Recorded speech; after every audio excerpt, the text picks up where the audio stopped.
ప్రస్తుత ప్రపంచంలో ఇంకా చదువు రానోళ్ళకి చదవలేకపోతున్నోళ్ళకి కొంతమేర అవకాశాలు ఉన్నాయి. ఫిజికల్ వర్క్ అది ఏ పని మనుషులో వంట మనుషులో, అది కూడా వంటకు కూడా మళ్ళీ నైపుణ్యం కావాలి, లేదంటే భవన నిర్మాణ కార్మికులు వీళ్ళు. వాస్తవంగా గతంలో 100 మంది చేసే పని ఇప్పుడు 10-15 మందికే మిగిలింది. వ్యవసాయ కూలీలు కానీ వీళ్ళు.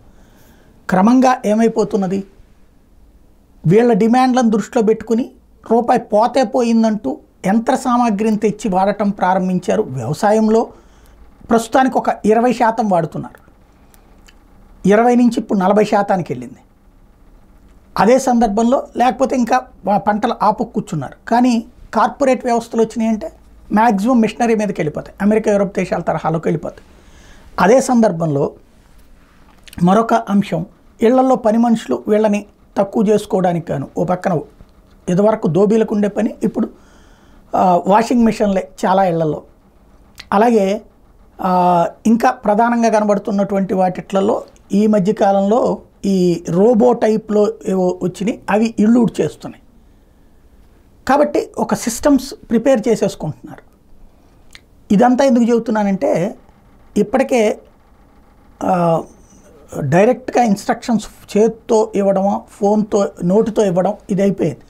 ఇక పైన అంట రాబోయే రోజుల్లో మెదడులో మన ఆలోచనలకు తగ్గట్టుగా అలెక్సా ఇన్స్ట్రక్షన్స్ ఇస్తుందంట. అంటే మెదడులో మనం ఇప్పుడు పాటలు వింటే బాగుంటుందంటే అలెక్సా వెంటనే పాటలు పెట్టేస్తుందట. అలాగే మెదడులో మనం కనుక ఈ టైంలో మంచిగా టీ తాగితే బాగుంటుందంటే వెంటనే అది ఆ టీ పెట్టేసేమని చెప్పి ఆ సదరు మిషన్కి ఇన్స్ట్రక్షన్స్ ఇచ్చేస్తుందంట. ఇలాంటి ఒక కొత్త టెక్నాలజీని కనుక్కున్నారు.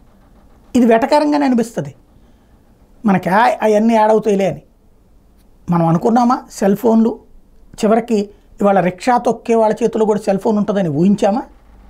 అలాగే సెల్ ఫోన్లో నుంచి టీ తాగడానికి 6 రూపాయలకు కూడా టీ తాగడానికి టీ తాగిన తర్వాత ఇచ్చే 6 రూపాయలకు కూడా సెల్ ఫోన్లో నుంచి డబ్బులు కడతామని ఊహించామా మనం? అట్లాగే ఇవాళ రోజున ఇళ్లల్లో ఇల్లు ఊడవటానికి ఓ మిషన్ ఉంటుందని ఊహించామా?